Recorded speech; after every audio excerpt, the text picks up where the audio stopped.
ஷெக்கீனா ஊழியங்கள் வழங்கும் ஷெக்கீனா நேரம். ஷெக்கீனா என்ற வார்த்தையின் அர்த்தம் காணப்படக்கூடிய நிலையில் வெளிப்படுத்தப்பட்ட தேவனுடைய சமூகம் என்பதாகும். இன்றைய சூழலில் தேவனுக்கு பயந்து அவருடைய வார்த்தைகளுக்கு கீழ்ப்படிந்து சாட்சியுள்ள வாழ்க்கை வாழ்கிறவர்களின் மூலமாக மற்றவர்கள் காணக்கூடிய நிலையில் ஆண்டவர் வெளிப்படுகிறார். உங்களுடைய வாழ்க்கையின் மூலமாக மற்றவர்கள் காணக்கூடிய நிலையில் தேவன் வெளிப்படுத்தப்பட வேண்டும் என்கிற நோக்கத்தோடு தேவன் விரும்புகிற வாழ்வு வாழ உங்களுக்கு கற்றுக் கொடுக்கவே ஷெக்கீனா நேரம். தேவ செய்தியை வழங்குபவர் சுவிசேஷகர் பி. ஜாஷ்வா, இயக்குனர், ஷெக்கீனா ஊழியங்கள். கிறிஸ்துவுக்குள் அன்பான ஷெக்கீனா நேரம் தொலைக்காட்சி நேயர்களே, ஆண்டவராகிய இயேசு கிறிஸ்துவின் இனிய நாமத்திலே உங்களை வாழ்த்துகிறேன். உங்களோடு கூட தேவனுடைய வார்த்தைகளை பகிர்ந்து கொள்ளவும் இந்த இரவு வேளையிலே உங்கள் இருப்பிடங்களிலே வந்து ஆண்டவருடைய வசனங்களை போதிக்கவும் ஆண்டவர் இந்த ஷெக்கீனா நேரம் தொலைக்காட்சி நிகழ்ச்சியின் வழியாய் தந்திருக்கிற இந்த நல்ல வாய்ப்புக்காக நான் ஆண்டவரை ஸ்தோத்திரிக்கிறேன். அருமையான தெய்வ மக்களே, ஒரு மகிழ்ச்சியான ஒரு செய்தியை பகிர்ந்து கொண்டு விட்டு இந்த நிகழ்ச்சிக்குள்ளாய் செல்ல விரும்புகிறேன். மதுரையிலே கடந்த 2.5 ஆண்டுகளாக நாம் நிகழ்ச்சிகளை ஒளிபரப்பி வருகிறோம். தேவனுடைய வார்த்தைகளை இந்த ஷெக்கீனா நேரம் தொலைக்காட்சி நிகழ்ச்சிகளின் வழியாக நாம் ஒளிபரப்பி வருகிறோம்.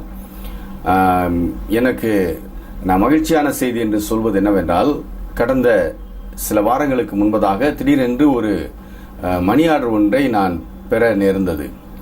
500 ரூபாய்க்கான மணி ஆர்டர். அந்த மணி ஆர்டரை அனுப்பின அந்த சகோதரன் சுரேஷ் என்று தன்னுடைய பெயரை குறிப்பிட்டிருந்தார்.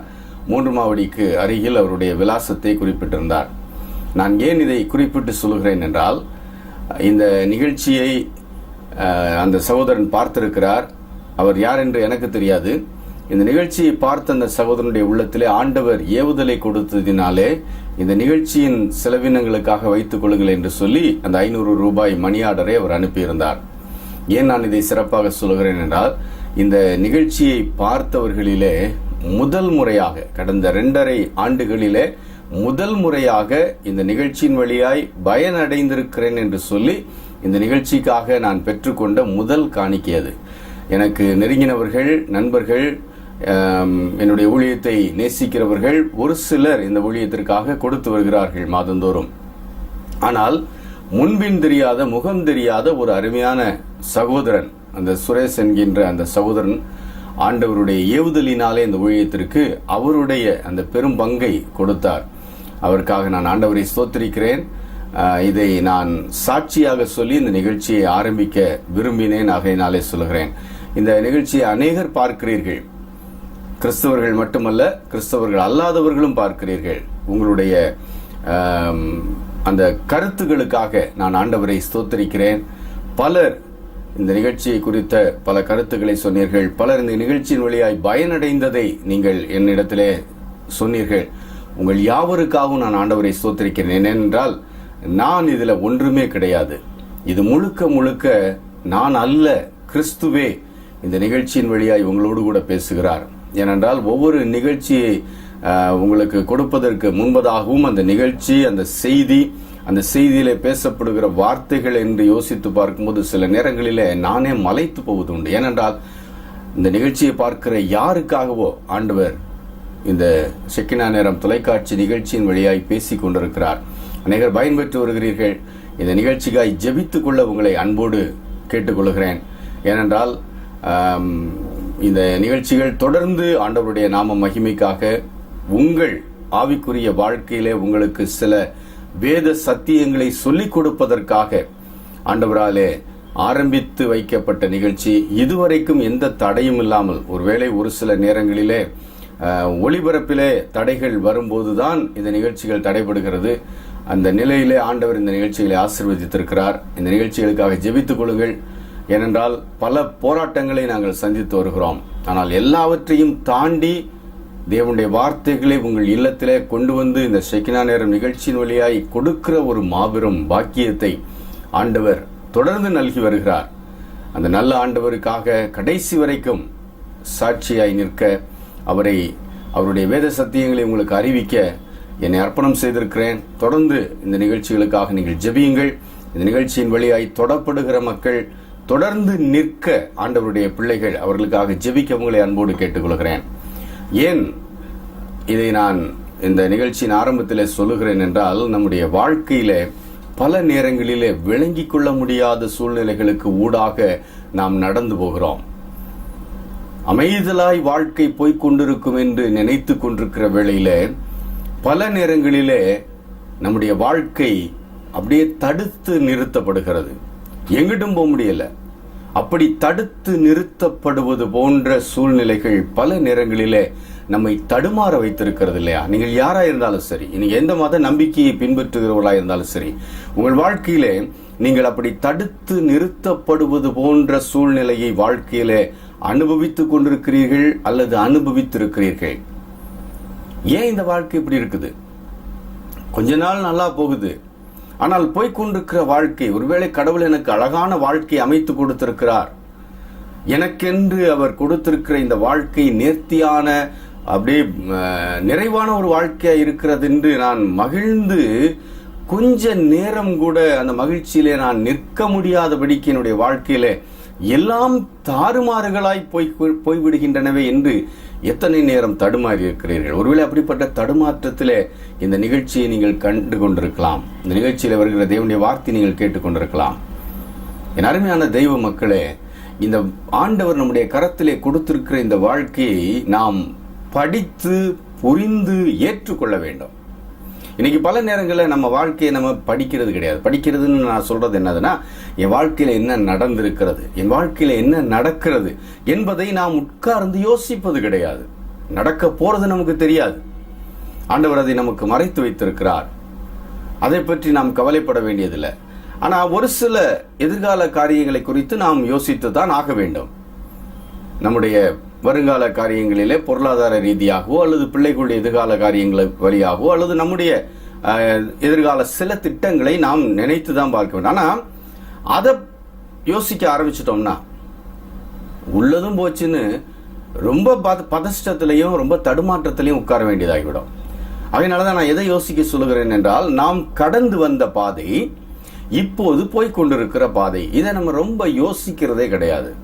இதை நாம் யோசித்து பார்க்க வேண்டும். ஏன் பார்க்க வேண்டும் என்று சொல்லுகிறேன் என்றால், அப்படி யோசித்து பார்த்தால்தான் ஆண்டவர் எப்படியெல்லாம் நம்மை நடத்தியிருக்கிறார், நம்முடைய கரத்திலே கொடுத்திருக்கிற இந்த அழகான வாழ்க்கையை எப்படி நாம் நடத்துவதற்கு அவர் உதவி செய்திருக்கிறார். வாழ்க்கையில எதுவுமே விபத்தாய் நடப்பது கிடையாது. ஒன்று, அதை மட்டும் நீங்க நல்லா புரிந்து கொள்ளுங்கள். ஒன்றும் விபத்தாய் நடக்காது. எதுவுமே ஆக்சிடென்ட் கிடையாது. எல்லாமே ஆண்டவருடைய கரத்திலே திட்டம் பண்ணி வைக்கப்பட்டவை. இதுதான் என்னுடைய நம்பிக்கை. என் வாழ்க்கையில நான் பார்த்து படித்திருக்கிற உண்மை. அப்ப ஆண்டவர் எப்படி என்னை நடத்தி கொண்டிருக்கிறார் என்பதை நாம் உட்கார்ந்து படிக்க வேண்டும். இன்னைக்கு அதை செய்யறதே கிடையாது இல்லையா? என்னமோ அப்படியே ஓடிக்கிட்டே இருக்கிறோம். அதனால்தான் அப்படி நம்ம இஷ்டப்படி இல்லை, நம்ம எதையுமே யோசிக்காம ஒரே ஒரு யோசனை மட்டும் இருக்குது, நம்முடைய எதிர்காலம். அதாவது அந்த எதிர்காலம் நம்மை எப்படி வைக்கும், அந்த எதிர்காலத்துக்குள்ள எப்படி போவோம். இந்த தடுமாற்றம் இன்னைக்கு பல நேரங்களிலே நம்மை தவறான நிலைகளுக்குள்ளே போய் சிக்க வைத்து விடுகிறது. தவறான நிலை என்று சொல்வது என்னவென்றால், சில தவறான ஆட்களிடத்திலே போய் ஆலோசனை கேட்க வைத்து அந்த அவர்கள் சொல்லுகிற தவறான ஆலோசனைகளினாலே நாம் ஏமாந்து போகக்கூடிய நிலையிலே கூட நம்மை வைத்து விடுகிறது. இன்னைக்கு எல்லாருக்குமே எதிர்கால பயம் தான் இருக்குதே ஒழிய, கடந்த நாட்களிலே நான் எப்படி வந்திருக்கிறேன் என்று நம்முடைய வாழ்க்கையை படித்து பார்க்கிற நிலை இல்லை. அதனாலதான் இன்றைக்கு ஆளாளுக்கு ஒன்று சொல்லுகிறார்கள். சமீபத்தில் ஒரு தொலைக்காட்சி நிகழ்ச்சியை அப்படியே போகிற போக்கில் கவனிக்க வேண்டியது இருந்தது. என்னன்னா, அந்த தொலைக்காட்சி நிகழ்ச்சியில அந்த நபர் சொல்லுகிறார், அவரிடத்துல தொலைபேசி வழியாய் பேசின ஒருவரிடத்துல, உங்களுக்கு இன்னும் 10 மாதங்களுக்கு கஷ்டம் இருக்கிறது, நீங்கள் என்னை தேடி வாருங்கள், தேடி வந்தீங்கன்னா இந்த இடத்துல இப்ப இந்த மணிக்கு இருக்கிறேன், என்னை தேடி நீங்கள் வருவீர்களானால் உங்கள் கஷ்டங்களை எல்லாம் நான் மாற்றி கொடுக்கிறேன், சில பரிகாரங்களை செய்துவிட்டால் உங்கள் கஷ்டங்கள் மாறிவிடும். இன்னும் 10 மாசம் கஷ்டம் இருக்குது, அந்த கஷ்டத்தை மாற்றுவதற்கு இவர் மனிதனா அல்லது இறைவனா? கஷ்டங்களை மாற்றுவதென்றால் அது ஆண்டவரால மட்டும்தான் முடியும். ஆனா நான் அவருடைய நிகழ்ச்சியை கொஞ்ச நேரம் பார்த்து கொண்டது, எனக்கு அது கொஞ்சம் வியப்பா இருந்தது. அப்ப சொல்றதெல்லாம் என்ன சொல்றாரு, அவருக்கு போன் பண்ணி கேட்கறவங்ககிட்ட எல்லாம், நீங்க என்னிடத்துல வாருங்க, என்னோட இடம் இங்க இருக்கு, இல்ல நான் இந்த ஊருக்கு இந்த தேதி வரேன், உங்க கஷ்டங்களை நான் மாற்றி கொடுக்கிறேன். ஒரு மனிதன் இன்னொரு மனிதனுடைய கஷ்டங்களை மாற்றி கொடுக்க முடியும்? அது யோசிக்கிறதே கிடையாது. யாரால மாற்ற முடியும்? ஆண்டவரால் மட்டும்தான் மாற்ற முடியும். ஏனென்றால் அவர் தான் நம்மை படைத்திருக்கிறார், நம்மை இந்த இடத்துல வைத்திருக்கிறார், நமக்கு ஒரு வாழ்க்கையை கொடுத்திருக்கிறார், இந்த வாழ்க்கையில இவ்வளவு தூரம் நடந்து வர கிருபை செய்திருக்கிறார். அப்ப அவர் தான் என்னுடைய வாழ்க்கையின் நிலைகளை மாற்ற முடியும், அல்லது அந்த நிலைகளுக்கு கூட என்னை கொண்டு போக முடியும் என்று எப்போ உணர முடியும்? நீங்க ஆண்டவர் நடத்தி வந்த நிலைகளை படித்து பார்க்கும்போது, அல்லது இப்போது அவர் என்னை நடத்தி கொண்டிருக்கிற நிலையை நான் படிக்கும்போது, இப்படியெல்லாம் நான் கஷ்டத்துக்குள்ள இருந்தேன், இப்படியெல்லாம் என் வாழ்க்கையில போராட்டத்திற்குள்ள இருந்தேன், ஆனால் ஆண்டவர் என்னை கைவிடாமல் இந்த நிலைக்குள்ளேயும், நான் அழிஞ்சு போவேன், ஒண்ணுமில்லாம போவேன், அவ்வளவுதான் நான் நினைச்சிருந்த சூழ்நிலைக்குள்ளேயும் ஆண்டவருடைய கரம் என்னோடு கூட இருந்தது. என்னை படைத்த ஆண்டவர் என்னை விழாமல் நடத்தினார். அவர் இன்னும் நடத்துவார்ங்கிற நம்பிக்கை வரும் இல்லையா? இன்னைக்கு அந்த நம்பிக்கையில தான், இந்த கடந்த காலங்களை படிக்காததுனால அந்த நம்பிக்கை வரவில்லை. அந்த நம்பிக்கை வராததுனால இப்படி போலி நம்பிக்கைகளை கொடுக்கிறவர்களை தேடி போய் பணத்தையும் பொருளையும் இழந்து கொண்டிருக்கிற பரிதாபமான நிலையை இன்றைக்கு நாம் பார்க்கிறோம். இன்றைக்கு செய்தித்தாள்களிலும் ஊடகங்களிலும் நாம் அதை படிக்கிறோம். ஆனாலும் ஜனங்கள் என்ன செய்யறாங்க? எதிர்காலம் எப்படியாவது நல்லபடியாய் அமைந்து விட வேண்டும் என்று சொல்லி மனிதர்களை தேடி ஓடி ஏமாந்து கொண்டிருக்கிறார்கள். காரணம் என்ன? நான் திரும்பவும் உங்களுக்கு நினைவுபடுத்த விரும்புகிற காரணம், நீங்கள் கடந்து வந்த பாதையை, உங்கள் வாழ்க்கையை நீங்க படிக்க ஆரம்பிக்கல. நீங்க யாரா இருந்தாலும் சரி, உங்க வாழ்க்கையை கொஞ்சம் திரும்பி பாருங்களேன். தெய்வத்தின் நடத்துதல் எவ்விதமாய் இருந்தது, உங்களை எப்படியெல்லாம் அவர் நடத்தினார் என்பதை நீங்கள் நினைத்து பாருங்கள். ஏன் இதை சொல்லுகிறேன் என்றால், வேதத்திலே ஒரு வசனம் இருக்கிறது. என்ன வசனம்? ஆண்டவர் எப்படியெல்லாம் அவருடைய ஜனங்களை நடத்தி இருக்கிறார் என்பது அந்த வசனத்திலே தெளிவாய் அழுத்தம் திருத்தமாய் சொல்லப்பட்டிருக்கிறது. அந்த நிலைகளிலே அவர்கள் கடந்து போகும்போது எப்படி தெய்வம் அவர்களோடு கூட இருந்தார், அவர்கள் நம்பின, அவர்கள் வழிபட்ட அவர்களுடைய ஆண்டவராகிய கர்த்தர் எப்படிப்பட்ட பாதைகளுக்கு ஊடாய் அவர்கள் நடந்து போகும்போது கூட இருந்தார் என்பதை அவர்களுக்கு நினைவுபடுத்துகிறார். அது ரொம்ப முக்கியம். கடந்த காலங்களை நினைவுபடுத்தி பார்ப்பது ரொம்ப முக்கியம். ஆனா மக்கள் நினைவுபடுத்தி கொள்ளவில்லை என்பதினாலே தெய்வமே நினைவுபடுத்துகிறார். என்ன, எப்படி நினைவுபடுத்துகிறார் தெரியுமா?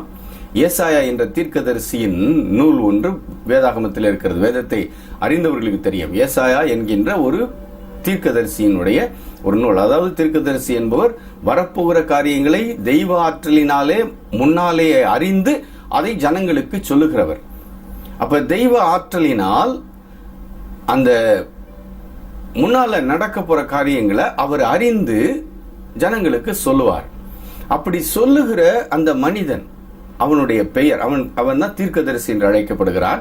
அந்த மனிதன், அப்படிப்பட்ட தீர்க்கதரிசியிலே ஒரு மனிதனுடைய பெயர் ஏசாயா. அந்த ஏசாயா என்கின்ற அந்த தீர்க்கதரிசியின் வழியாக ஆண்டவர், கடவுள், தெய்வம் அவருடைய ஜனங்களுக்கு ஒரு காரியத்தை நினைவுபடுத்துகிறார். என்ன நினைவுபடுத்துகிறார்? நான் இவ்வளவு நேரம் பேசிட்டு வந்தேன் இல்லையா? என்ன சொல்லிக் கொண்டிருக்கிறேன்? கடந்த காலங்களை நாம் நினைத்து திரும்பி பார்த்து நம்முடைய வாழ்க்கையை நாம் படித்து பார்க்க வேண்டும். அதை அவர் சொல்றாரு. என்ன சொல்றாரு? ஏசாயா தீர்க்கதரிசியின் நூல் 43வது அதிகாரம். அந்த அதிகாரத்துல 2வது வசனம், நீ தண்ணீர்களை கடக்கும் போது நான் உன்னோடு இருப்பேன். இந்த வசனத்தை சொல்றதுக்கு முன்னால அவர் தன்னை யாருன்னு ஏசாயா தீர்க்கதரிசியின் வழியாக அந்த ஜனங்களுக்கு நினைவுபடுத்துகிறார். யாருன்னு சொல்றாரு பாருங்களேன். அந்த 1வது வசனத்தை நான் வாசிக்கிறேன். இப்போதும் யாக்கோபே, உன்னை சிருஷ்டித்தவரும் இஸ்ரவேலே உன்னை உருவாக்கினவருமாகிய கர்த்தர் சொல்லுகிறதாவது. யாக்கோபு, இஸ்ரவேல் என்பது தெய்வ மக்களுக்கு கொடுக்கப்படுகிற பெயர். தெய்வ மக்களுக்கு இந்த தெய்வ வாக்கை, தெய்வத்தினுடைய ஞானத்தினாலே பின்னால நடக்க போற காரியங்களை முன்னாலேயே அறிந்து அறிவிக்கிற இந்த தீர்க்கதரிசி ஆகிய ஏசாயாவின் வழியாக ஆண்டவர் என்ன சொல்றாரு? முதல்ல தன்னை யார் என்று அவர் அறிமுகப்படுத்துகிறார். இப்போதும் யாக்கோபே, உன்னை சிருஷ்டித்தவரும் இஸ்ரவேலே உன்னை உருவாக்கினவருமாகிய கர்த்தர் சொல்லுகிறதாவது, பயப்படாதே, உன்னை மீட்டுக் கொண்டேன், உன்னை பேர் சொல்லி அழைத்தேன், நீ என்னுடையவன். முதல்ல தைரியப்படுத்திட்டு அப்புறம் என்ன சொல்றாரு? நீ தண்ணீர்களை கடக்கும் போது நான் உன்னோடு இருப்பேன், நீ ஆறுகளை கடக்கும் போது அவைகள் உன்மேல் புரளுவதில்லை. நீ அக்கினியில் நடக்கும்போது வேகாதிருப்பாய், அக்கினி ஜுவாலை உன் பேரில் பற்றாது. நீ தண்ணீர்களை கடக்கும்போது நான் உன்னோடு இருப்பேன், ஆறுகளை கடக்கும்போது அவைகள் உன்மேல் புரளுவதில்லை. நீ அக்கினியில் நடக்கும்போது வேகாதிருப்பாய், அந்த அக்கினி ஜுவாலை உன் பேரில் பற்றாது. உன் மேல அந்த தீ பற்றி எரியாது. யார் சொல்லுவது? மனிதனை படைத்த தெய்வம் அந்த மனிதனுக்கு சொல்லுகிறார். அப்ப ஒரு உண்மையை இதுல நம்ம புரிந்து கொள்கிறோம். என்ன உண்மை? தண்ணீர்களை கடக்கும் போது, ஆறுகளை கடக்கும் போது, அக்கினியில் தூக்கி எறியப்படும் போது. ஏன் இப்படி சொல்லணும்? இதுக்கெல்லாம் காரணங்கள் இருக்கிறது. தண்ணீரை கடக்கும் போது என்பதற்கு ஒரு சம்பவம் இருக்கிறது, ஆறுகளை கடக்கும் போதுக்கு ஒரு சம்பவம் இருக்கிறது, அக்கினியில் வேகாதிருப்பாய் என்று சொல்வதற்கு ஒரு சம்பவம் இருக்கிறது. அதை ஆண்டவருக்கு சித்தமானால் நாம் வருகிற நிகழ்ச்சிகளிலே படிப்போம். ஏன்னா ஒரே நிகழ்ச்சியில் அவ்வளத்தையும் ஒரே நேரத்தில் படிச்சுட்டோம்னா அது உங்களுக்கு விளங்கி கொள்ள முடியாது. ஆகையினால கொஞ்சம் கொஞ்சமாய் நாம் அதை முழுசும் படிக்க போறோம். இந்த வசனத்தை நாம் இன்னும் வருகிற நிகழ்ச்சிகளிலே படிக்க போகிறோம். இன்னும் 3க்கு மேற்பட்ட நிகழ்ச்சிகளிலோ படிப்போம் ஆண்டவருடைய நடத்துதலின்படி. சரிதானா? அப்ப என்ன சொல்றாரு? நீ தண்ணீரை கடக்கும் போது, ஆறுகளை கடக்கும் போது, அக்கினியிலே எரியப்படும் போது. இந்த தண்ணீர் என்பது ஒரு தடையான ஒரு காரியம் இல்லையா? நீ தண்ணீரை கடக்கணும் அப்படின்னா ஓடிக்கொண்டிருக்கிற ஆறு, ஓடிக்கொண்டிருக்கிற தண்ணீர், அந்த தண்ணீரை தாண்டணும். அப்ப அந்த தண்ணீர் என்பது என்னவா இருக்குது? தடையா இருக்கிறது. அப்ப இதுக்கு என்ன அர்த்தம் கொள்ளலாம்? நீ தண்ணீர்களை கடக்கும் போதுன்னு சொல்லும் போது, நீ உன் வாழ்க்கையிலே தடையா இருக்கிற காரியங்களை தாண்டும் போது நான் உன்னோடு இருப்பேன். அப்படின்னா ஒரு உண்மை இதுல இருந்து தெளிவாகிறது. என்ன உண்மை? என் வாழ்க்கையிலே தடை போன்ற காரியங்கள் வரக்கூடும். இல்லாம அதை சொல்லணும்னு அவசியம் இல்லையே. இல்லைன்னா நான் உன் கூட இருப்பேன்னு மட்டும் சொல்லிடலாமே. தண்ணீர்கள் போன்ற தடை உன் வாழ்க்கையிலே வரும்போது நான் உன்னோடு கூட இருப்பேன். எதற்காக அவருடைய ஜனங்களுக்கு அவருடைய வாக்குகளை முன்னறிவிக்கிற அந்த தீர்க்கதரிசியின் வழியாய் சொல்லுகிறார்? நீங்க எதிர்காலத்துல தண்ணீர் போன்ற தடைகளை தாண்ட வேண்டியது வரும்போது நீங்கள் கவலைப்பட வேண்டாம், ஏனென்றால் நான் உங்களோடு கூட இருப்பேன். அப்ப அதுல புரிந்து கொள்ள வேண்டிய, ஏற்றுக்கொள்ள வேண்டிய உண்மை என்ன? நம்ம விரும்பாத தடையை யாராவது விரும்புவாங்க? என் வாழ்க்கையில தடை வரணும் சாமின்னு யாராவது ஜெபம் பண்ணது உண்டா? யாராவது கடவுள்கிட்ட பிரார்த்தனை பண்ணியிருக்கிறீங்களா? என் தடைகள் எல்லாம் போகணும்னு சொல்றோமே ஒழிய நான் உங்களை மட்டும் குற்றவாளியாகல, என்னை சேர்த்துக்கொள்ள. ஆண்டவரே, தடையா இருக்கிற இந்த தடைகள் எல்லாம் போகணும்னு தான் நம்ம ஆண்டவருடைய சமூகத்துல பிரார்த்தனை பண்ணுகிறோம். யாராவது ஒருத்தர் எனக்கு தடையா வேணும் சாமி, நாளைக்கு நான் ஒரு காரியம் போகிறேன், அந்த காரியம் போறதுக்கு முன்னால எனக்கு தடைகளை நீங்க அனுப்புங்கன்னு நல்ல மனநிலையில் உள்ள யாராவது கேட்போமா? இல்ல யாராவது கேட்டாங்கன்னா அவங்கள என்ன சொல்லுவோம்? பைத்தியக்காரர்கள் என்று சொல்லுவோம் இல்லையா? ஆக நம்ம தடைகளை விரும்பல. நம்ம போகும்போது பாதை தெளிவா இருக்க வேண்டும். பல நேரங்களில் சாலையில் வண்டி ஓட்டிட்டு போகும்போது நான் சில நேரங்களில் ரொம்ப சோர்வாய் ஃபீல் பண்ணும்போது வண்டி ஓட்டிட்டு போறதுக்கே டயர்டா இருக்கும். ஒரு பக்கம் வெயில் கடுமையாக அடிக்கும்.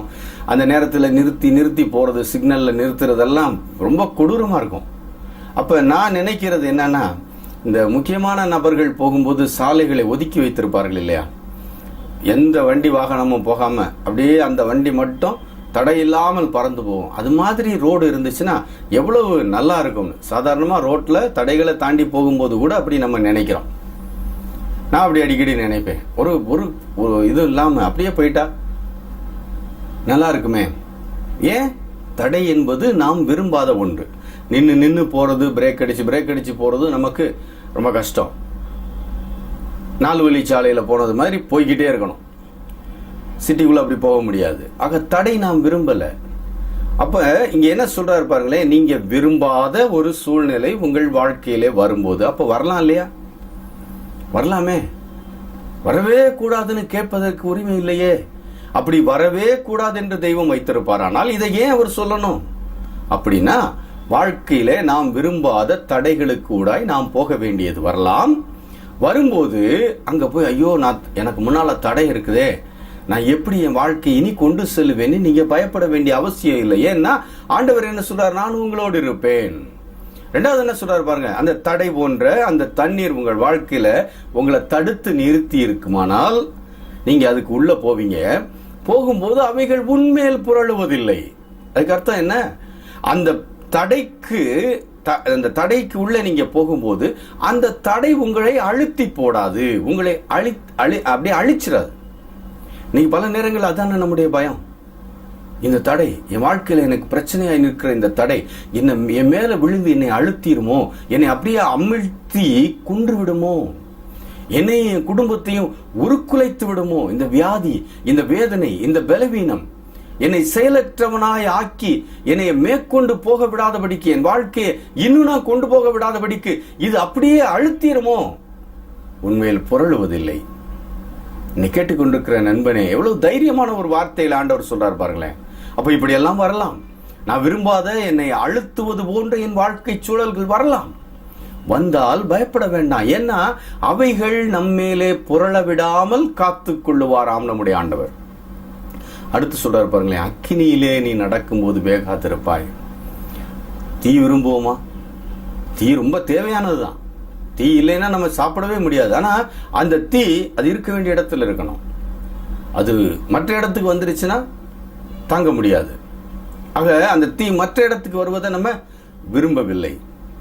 ஆனா ஆண்டவர் என்ன சொல்றாரு, உன் வாழ்க்கையில நீ விரும்பாத அந்த தீ போன்ற, அதாவது உன்னை அழிப்பது போன்ற சூழ்நிலைகளும் வரலாம். பயமா இருக்குதோ? ஆனா பயப்பட வேண்டாம். ஏன்னா அந்த தீயின் ஜுவாலை உன் பேரிலே பற்றாது. அப்புறம் எதுக்கு கவலைப்படணும்? அப்ப நம்ம பாட்டு தீக்குள்ள போலாமே. அப்ப தீ என்பது நமக்கு எப்படிப்பட்ட ஒரு பொருளாய் மாறிடுது? தடையான தண்ணீர் போன்ற பிரச்சனைகள், தண்ணீரை போன்ற தடைகள் போகும்போது ஆண்டவர் கூட இருக்கிறார். அழகா கையை பிடிச்சிட்டு போயிடலாம். ரோட்ல ஹெவி டிராபிக் இருக்குது. கொஞ்சம் சின்ன வயசுல என்ன செஞ்சோம் பாருங்க, பெற்றோரோடு போகும்போது கையை பிடிச்சிட்டு என்னைக்காவது ரோட்ல இருக்கிற டிராபிக்கை பார்த்தோமா, எதையும் பார்த்தோமா? இல்லையே, நம்ம வாட்டுக்கு கையை பிடிச்சிட்டு போயிட்டோம். ஏன்னா கூட நம்ம பெற்றோர் இருந்தாங்க, தைரியம். இப்ப ஆண்டவர் உங்க கூட இருக்கிறாரு, தைரியமா போலாம்.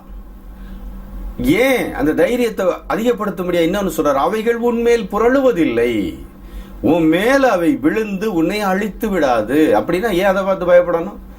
என் மேல விழாது, பக்கத்துல தான் நிக்குது, என் மேல விழாதுங்கும் போது நான் ஏன் அதை பார்த்து பயப்படணும்? இன்னைக்கு அப்படிப்பட்ட பல பயங்கள் நமக்கு இருக்குது. மேல விழுந்துடாததெல்லாம் பார்த்துட்டு ஐயோ இதெல்லாம் அழிச்சிருமோ, இதெல்லாம் என் வாழ்க்கையில தடையா இருக்குது, இதெல்லாம் என்னை கொண்டு விடுமோ, நான் மேற்கொண்டு நடக்க விடாதபடி என்னை தடுத்து விடுமோன்னு பயந்து உட்கார்ந்துட்டு இருக்கிறோம். அது வேண்டாம். அடுத்து என்ன சொல்றாரு பாருங்களேன், அக்கினியிலே நடக்கும்போது வேகாதிருப்பாய், அக்கினி ஜுவாலை உன் பேரில் பற்றாது. அப்போ அந்த தீயும் என்னவாயிருது? நமக்கு சேதம் விளைவிக்காத என்னமோன்னு எரிஞ்சுக்கிட்டு இருக்குது, நம்ம பாட்டுக்கு உள்ள ஓடி போறோம். அப்புறம் ஏன் அதை பார்த்து பயப்படணும்? அருமையான தெய்வ ஜனமே, உன் வாழ்க்கையை படித்து பாருங்கள்.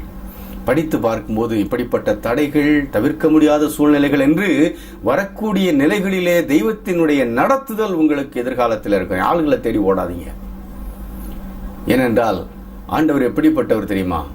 தடைகள் வரும்போது உங்களோடு கூட இருக்கிறவர், அவைகள் உங்கள் மேலே விழுந்து விடாதபடி காக்கிறவர், உங்களை அழித்து விடாதபடி காக்கிறவர். அக்கினியில நடக்கும்போது வேகாமல் அந்த அக்கினி ஜுவாலை உங்கள் பேரிலே பற்றாமல் உங்களை காக்கிறவர். இது ஏசாயா தீர்க்கதரிசி மூலமாக ஆண்டவர் தம்முடைய ஜனங்களுக்கு சொல்கிறார். இன்றைக்கு இந்த வார்த்தை நம்முடைய நினைவுக்கு ஆண்டவராலே கொண்டு வரப்படுகிற வார்த்தை. ஆகையினால எதை பத்தியும் பயப்படாம, யோசிக்காம, பேசாம அந்த ஆண்டவருடைய கரத்துல விழுந்துருங்க. ஆண்டவரே, எது எப்படி இருந்தாலும் என்னை நீங்க நடத்துங்க. அங்க இங்க ஆள்களை நம்பி ஏமாறக்கூடிய சூழ்நிலைகள் எனக்கு முன்னால நிறைய இருக்குது. வேண்டாம், உங்க கைக்கு வரேன், நீங்க நடத்துங்கன்னு சொல்லி அவர் கைக்குள்ள வாங்க. இன்னும் இந்த காரியங்களை நாம் ஆண்டவருக்கு சித்தமானால் வருகிற நிகழ்ச்சிகளிலே விரிவாய் படிப்போம், ஜெபிப்போம். எங்கள் நல்ல ஆண்டவரே, இந்த நாளுக்காக நன்றி செலுத்துகிறோம். எங்களோடு கூட பேசின அந்த வசனத்திற்காக நன்றி செலுத்துகிறோம் சுவாமி. எங்களுடைய கடந்த கால வாழ்க்கையை நாங்கள் படிக்கும்போது எங்களுடைய எதிர்கால வாழ்க்கையை நீர் எப்படி நடத்துகிறீர் என்பதை நாங்கள் புரிந்து கொள்ள முடியுமே. இதையும் கடந்த காலங்களிலே எங்களை நடத்தினதை வைத்து நாங்கள் தைரியப்பட முடியுமே. அந்த பாக்கியத்தை எங்களுக்கு தர வேண்டும் என்று ஜெபிக்கிறோம். இந்த நிகழ்ச்சியை கேட்ட ஒவ்வொருவருக்கும் அந்த பாக்கியத்தை தாரும். இயேசு கிறிஸ்துவின் மூலம் ஜெபிக்கிறோம் நல்ல பிதாவே, ஆமென். அருமையான ஷெக்கினா நேரம் தொலைக்காட்சி நேயர்களே, இந்த நிகழ்ச்சியின் வழியாக ஆண்டவர் உங்களோடு பேசியிருப்பார் என்று நிச்சயமாய் நம்புகிறேன். இந்த நிகழ்ச்சி பற்றிய உங்கள் கருத்துக்களை எனக்கு தொலைபேசி வழியாய் தெரிவிக்க உங்களை அன்போடு கேட்கிறேன்.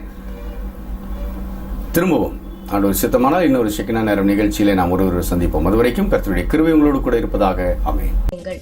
தேவனுடைய வார்த்தைகள் அடங்கிய பரிசுத்த வேதாகமத்தை எல்லோரும் பெற செய்வதே எமது பிரதான நோக்கமாகும். பரிசுத்த வேதாகமத்தை இலவசமாகவோ அல்லது சலுகை விலையிலோ சில நிபந்தனைகளுடன் விநியோகித்து வருகிறோம். சிறுவர்களை ஆதாயம் பண்ண வேண்டும் என்ற நோக்கத்தோடு விடுமுறை வேதாகம பள்ளி மற்றும் ஷெகினா ஊழிய அலுவலகத்தில் வாரந்தோறும் ஞாயிறு பள்ளி நடத்தப்படுகிறது. வேத வசனங்களை தெய்வ மக்கள் விளங்கி வாழ்க்கையில் கடைபிடிக்க வேண்டும் என்பதற்காக அழைக்கப்படும் இடங்களிலும் வீடுகளிலும் வேத ஆராய்ச்சி கூட்டங்கள் நடத்துகிறோம். கைப்பிரதிகளின் மூலமாக மக்களுடைய தேவைகளுக்கு ஏற்ற தேவனுடைய வார்த்தைகளை அச்சிட்டு அவர்களுக்கு ஆறுதலாகவும் ஆண்டவரின் பாதையில் நடக்க உதவியாகவும் இருக்கிறோம். ரெபிதீன் எங்களுடைய மாதாந்திர செய்தி மடல். இதில் ஊழிய தகவல்கள் அடங்கிய இயக்குனர் கடிதம், சிறப்பு செய்தி, பெண்கள் பகுதி, வாலிபர் பகுதி என்று எல்லா வயதினருக்கும் ஏற்ற தேவனுடைய வார்த்தைகளை வெளியிட்டு எழுதி கேட்கும் அனைவருக்கும் இலவசமாக அனுப்பி வருகிறோம். தேவனால் நமக்கு ஈவாக அருளப்பட்ட இந்த ஒரே ஒரு வாழ்க்கையில் தேவ கட்டளையாகிய தேவ ராஜ்யத்திற்கு மக்களை தகுதிப்படுத்தும் உயரிய திருப்பணியை எங்களோடு இணைந்து நிறைவேற்றி தேவ சித்தம் செய்ய உங்களை அன்போடு அழைக்கிறோம். எங்கள் முகவரி evangelist P. Joshua, director, Shekinah ministries, R2 TNEB quarters, 110/11 kV substation, Mattuthavani, Madurai 625007.